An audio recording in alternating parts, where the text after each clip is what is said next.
Hello, I'm Fantastic, and today I'm going to talk about the new Godfest exclusive that have just gone live in North America, along with the 9-year anniversary medal, which can be monster exchange for one of those 3 new Godfest exclusives. So, these types of events are some of the most exciting ones in my opinion because it gives players the opportunity to acquire a key card that they want to actually have in their monster box, and you don't have to gamble rolling, spending magic stones, relying on community-based voting. It's what you want. But with that being said, once you acquire this medal, which can be found between April 16th and May 9th, it can sit in your monster box indefinitely because there is no time frame for when you must utilize this exchange. You can have this sit in your box for a couple of months, and if none of the cards are appealing to you, the best course of action is to wait, because let's say down the road you acquire new stuff and then, wow, XYZ card now becomes appealing, you could monster exchange for them. That is actually the approach that I have used for myself for the vast majority of these exchange type events, because I don't necessarily need any of the cards right now. It'd be nice to have them, but needing them is a different aspect. But then there came a time where I needed to have them. A good example was when Grandis's series came out. I didn't have a need for any of them, but eventually I got Gillian, and then I'm like, hey, Monofire is a thing. And I got Grandis, and then boom, my progression just accelerated. So again, if you don't have a need for them, save. In addition to the 3 new Godfest exclusives, I'll also be taking a look at the current Super Godfest where they are featured, which also has many desirable cards as well, along with significantly higher rolling rates, along with beneficial collateral benefits. So, as mentioned before, if you do not have a need for any of these Godfest exclusives at this exact point, you can hold onto this exchange medal once it is in your monster box. Another interesting aspect for all 3 of these new 7-star Godfest exclusives is that their base forms are sub-attribute only cards. And sub-attribute only cards deal their full damage with that sub-attribute hit. Normally sub-attributes are 30% for off color, 10% for same color. So it does open up the possibility of abusing the color absorb and damage absorb super latent, because they are potentially going to be the last hit. And the way these latents work is that the owning card can ignore those mechanics, and if they are the final ping or hit, this can be valuable. So this has the most applications for them as your friend leader, because that obviously guarantees the sub-attribute as the last hit, because it goes top to bottom, primary attributes left to right, then sub-attributes left to right. So it'll be the final hit.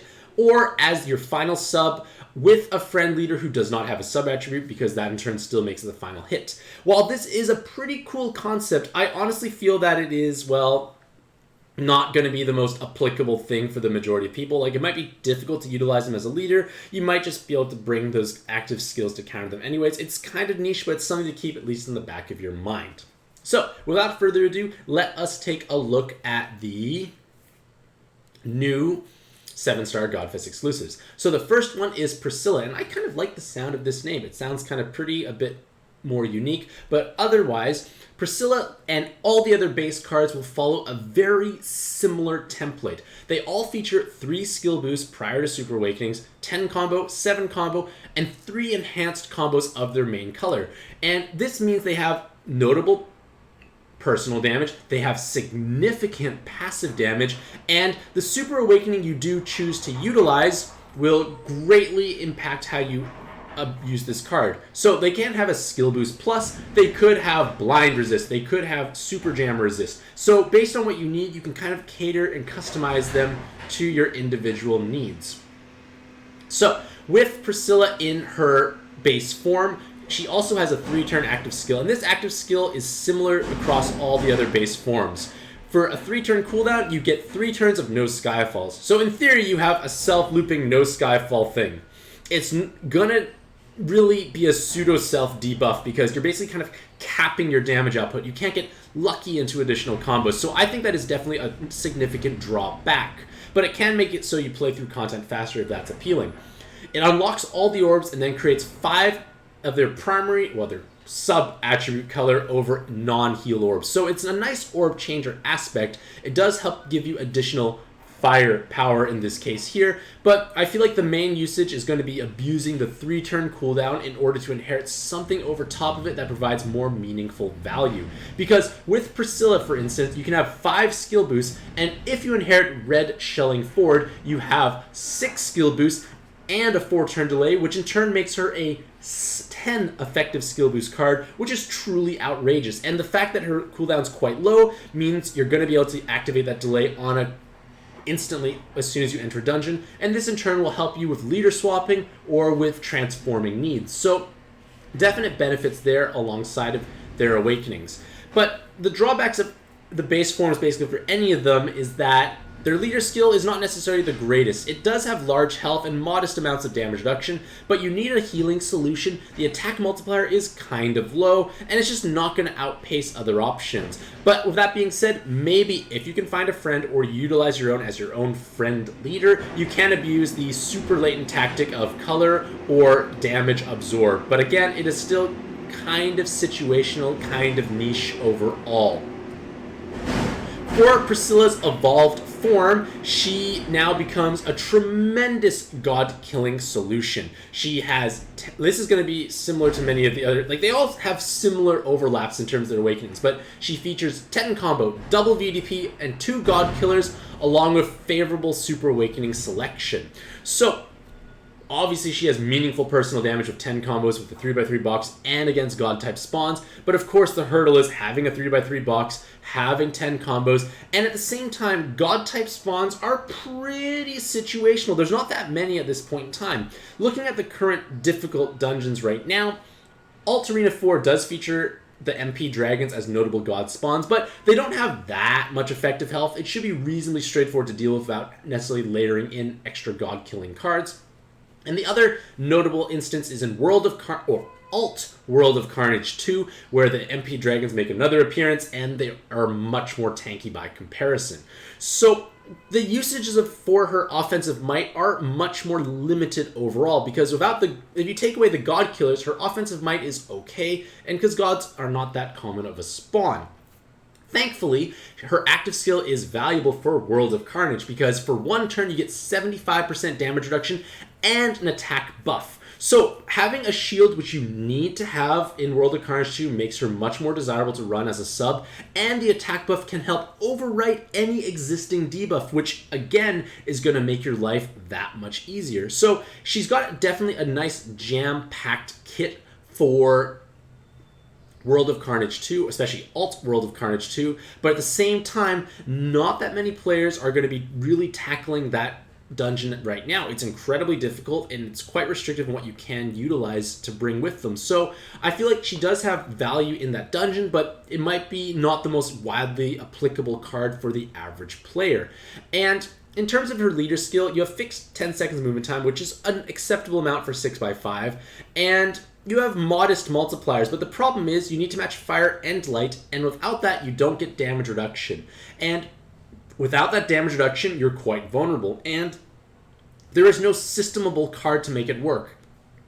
One reason why Sena is such a powerful leader, despite the fact that they have to match fire and water, is that their 2-turn cooldown can generate all the orbs they need to succeed. And with double leaders, you have a system. There's no such system available for Priscilla or any of the other Godfest exclusive featured here, so their leadership potential is definitely lowered because they can't system themselves, and then if they're missing their 2 colors, they could die, and that's obviously a problem. So, in summary, Priscilla is a strong solution for Alt World of Carnage 2, but it's not necessarily applicable for the majority of players, and the other 2 might have more value.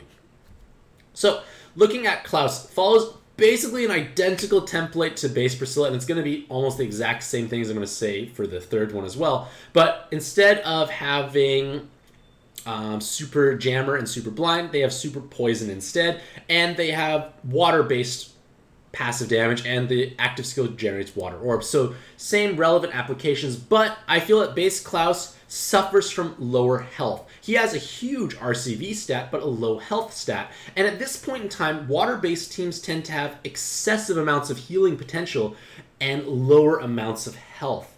And that can make it difficult to survive notable like preemptives or large hits without the addition of damage reduction. So it might make him less desirable to utilize as a sub despite having a low base cooldown, potentially high skill boost, and large amounts of passive damage. It's not to say he can't be used, but it might have some drawbacks overall. So basically, aside from that, the main notable thing going for Klaus in all his forms is that he is quite a hot individual. In fact, when I was writing this, I'm actually recording this video while streaming on Twitch, my Twitch chat exploded with excitement upon seeing Klaus's majestic face. Like, this is a lot of different individuals saying, "Oh!" So, like, if you are looking for great husbando quality cards, Klaus may be a desirable option. Gameplay-wise aside, you may not care if he looks hot enough. For his evolved form, Klaus still retains his majestic good looks, but he becomes a nice future investment for Mikaj teams. And I say that because their dragon killing potential doesn't have as much value right now, but in the future World of Carnage 3/Shura 3, there will be a notable, massive, bulky dragon spawn at the very end, and having a card who can reliably damage cap on a regular basis will be meaningful. Furthermore, for Mikaj teams, it does give a different sub-attribute, which is necessary for the all-attribute clause, and their active skill can get you out of a problematic situation. Because their active skill gives 1 turn delay, cool, it's a bit of skill, it's effective skill boost if you need it, but it unlocks the board and then generates 5 water, 5 dark, 5 heal. And Mikaj teams need to have 3 dark combos to have their massive damage reduction. Without 3 dark combos, they die. And one massive hurdle they can encounter is a full locked board. And this locked board will take away their spinner abuse, which they generate with their active skill. So being able to unlock the board is invaluable for Mikaj teams because it will let you actually survive these problematic floors. Naturally, Horus is a desirable fit, but at the same time, Klaus does provide a different color, and unlike Horus, Klaus can actually deal massive amounts of damage. So at this point in time, he doesn't have as much value, but for future World of Carnage 3, especially if you have Mikaj teams, it's going to be a desirable card. But with that being said, we don't know what kind of content we're going to receive in the interim until World of Carnage 3 does debut, so you might potentially pick up other solutions. So I wouldn't trade for Klaus right now unless you really can find a use for him at this exact point in time. Remember, this medal does not expire, and when World of Carnage 3 rolls around and you have Mikaj, maybe exchanging for Klaus may be the best course of action. And now we come to Tori, and Tori, in her base form, again, has the exact same applications as the other ones. They have 3 enhanced light combos, so massive amounts of passive damage. They have large skill boost. They have a low 3-turn base cooldown that generates light orbs.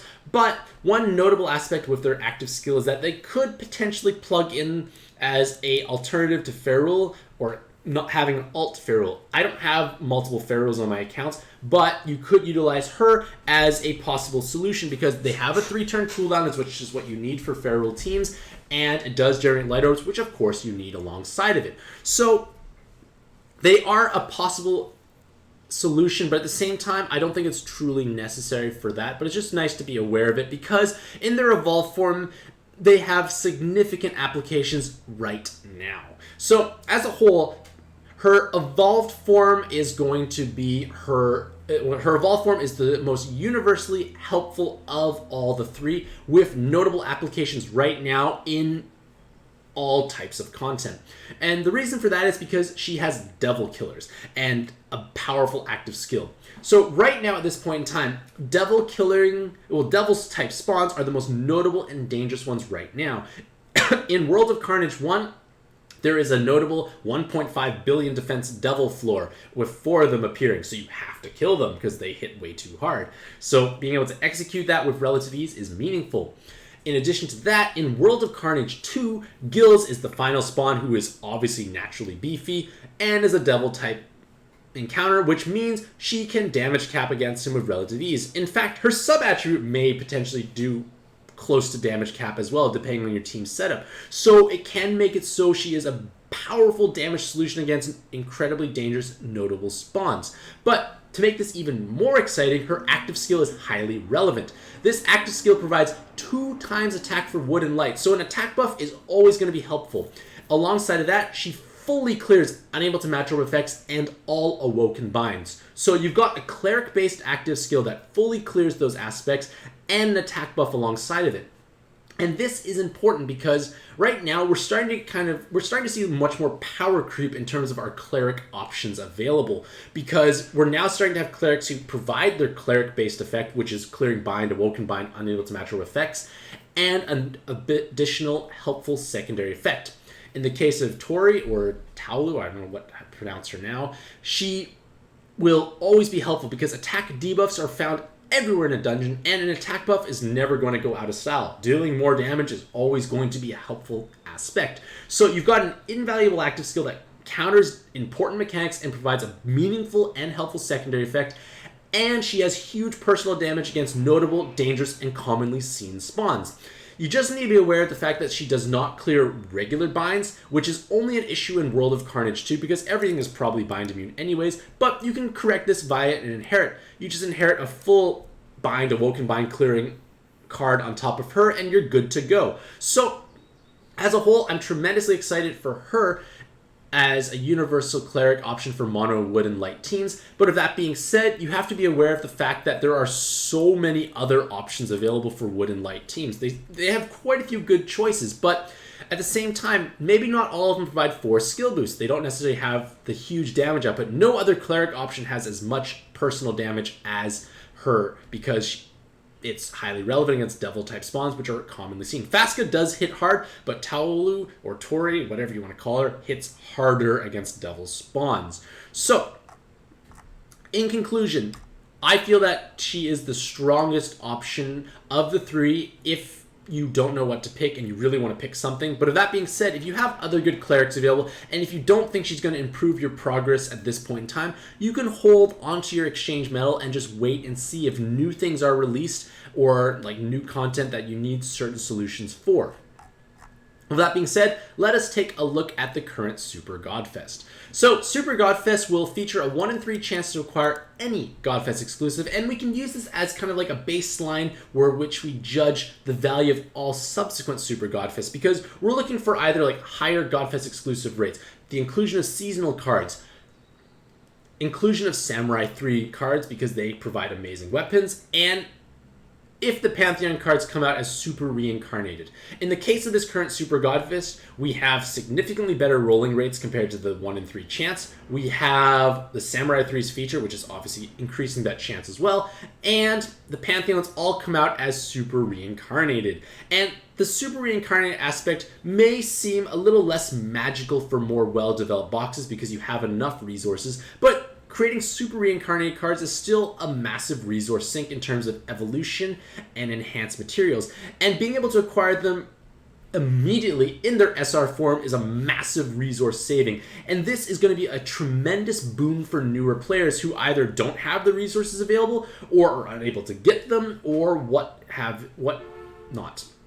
So if you are a newer player, rolling in here definitely becomes much more appealing because all the Pantheon cards come out in super reincarnated form. So looking at the rolling pool available, there is a 1% chance for the Rem draws, which give you additional rolls, which we love, 36% chance for any Godfest exclusive, and a 5% chance for Samurai 3. That means there's a 42% chance of acquiring truly meaningful or truly valuable cards. And I lumped in the newly buffed Pantheon cards with the other Pantheon because I don't truly think they're that magical. So at the same time, you have a 42% chance, which definitely outpaces the baseline of 33% chance. So this is definitely a favorable Godfest to roll in, and especially if you are a newer player of a more shallow monster box, this can provide you with a massive number of Pantheon cards, and they still have reasonable value. They will plug in holes, and they will help fulfill and populate your teams without draining your resources, which could be quite limited. So, in conclusion, the new Godfest exclusives with an exchangeable medal are exciting, but you do not have to rush to exchange for them right now. Once they are in your monster box, the exchange medal, you can let it sit there indefinitely and the monster exchange option will remain available moving forward. So remember, if you don't have a dedicated use, just save it. On the other hand, the current Super Godfest is a wonderful event because it features 42% chance for the truly valuable cards in my opinion, or bonus rolls, and at the same time the Pantheon cards come out in Super Reincarnated forms, which is a massive resource saving for any player, especially newer players. So, with that being said, let me know what you think about this event in the comments below. Do you think it is worth rolling in? And if you monster exchanged for one of them already, who did you choose? Either way, hopefully you all have a fantastic day. I wish you all the best luck in your own pad adventures, and happy puzzling.